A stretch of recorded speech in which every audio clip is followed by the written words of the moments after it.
So over the past couple of weeks, we've gotten two adaptations of horror games that could not possibly be any more different. One of these movies is an adaptation of the game that changed 70% of the source material, while the other is such a faithful adaptation of the source material, it's actually one of the movie's biggest flaws. If it wasn't obvious by now, I am talking about Return to Silent Hill and Iron Lung. Two movies I saw in theaters over the past couple of weekends, and two movies I could not feel more different about. And honestly, I just want to ramble about why one of these movies is an example of how to adapt a video game into a movie, and why the other is a lesson I don't think Hollywood will ever learn, unfortunately. So we live in an age now where we've actually gotten good shows and movies based on various video game IPs, such as Arcane, Fallout, the Mario movie, or the Sonic trilogy. So when you make a bad adaptation of a video game now, it really stands out. And oh boy is Return to Silent Hill a horrible adaptation of Silent Hill 2. Which is really upsetting to me personally, as the game Silent Hill 2 is in my top 10 games of all time.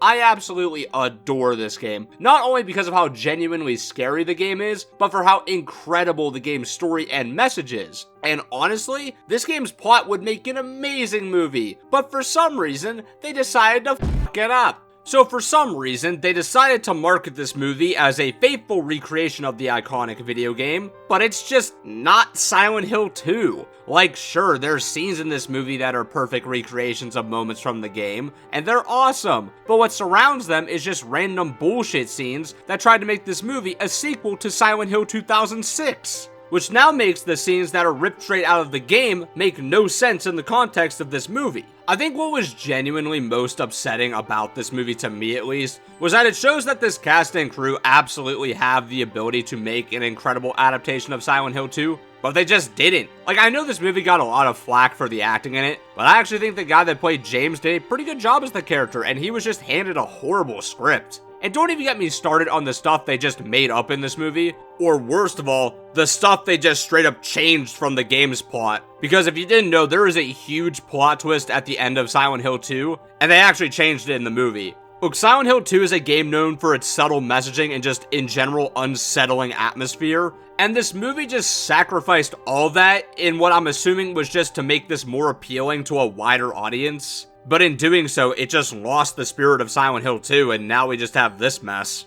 Now, in complete contrast, we have Iron Lung, and this is the first time I think I've ever said this, but I actually think the movie is better than the game it's adapting. At least in my opinion, and I'm not just saying that because I'm a big Markiplier fan. I'm just being honest, I just thought that Iron Lung as a video game was boring as hell. The movie, on the other hand, I was engaged the entire time. Just watching this convict on screen fight for his survival against all odds while losing not only his resources but his mind was truly incredible. And genuine props go to Markiplier for his performance. Like, I was actually really easily able to separate this character he was playing from the Markiplier you see in YouTube videos. Plus, considering this entire movie, for the most part, is just his character in this one room, his performance was truly the make or break for this movie, especially considering it has a 2-hour runtime. But that also brings me to my one main criticism of the movie. It's genuinely too faithful of an adaptation for its own good. So adapting the game's lore into the actual story of the movie is amazing, and I get making this a grueling, slow burn just like the game, but just because something works well in a game doesn't mean it's fun to watch as a movie.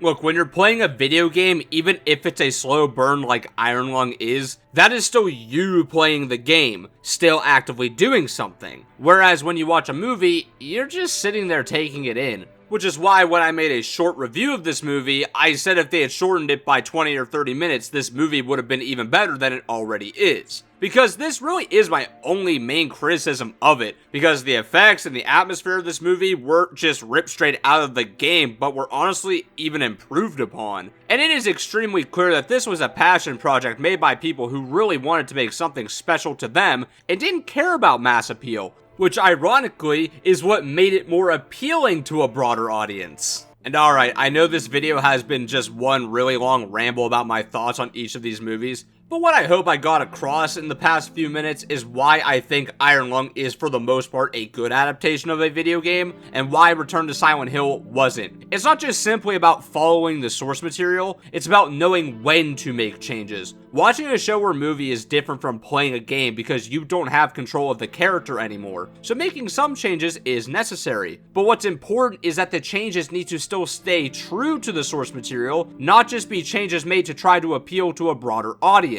Because ironically, not only does that turn away existing fans, it never turns outsiders into fans.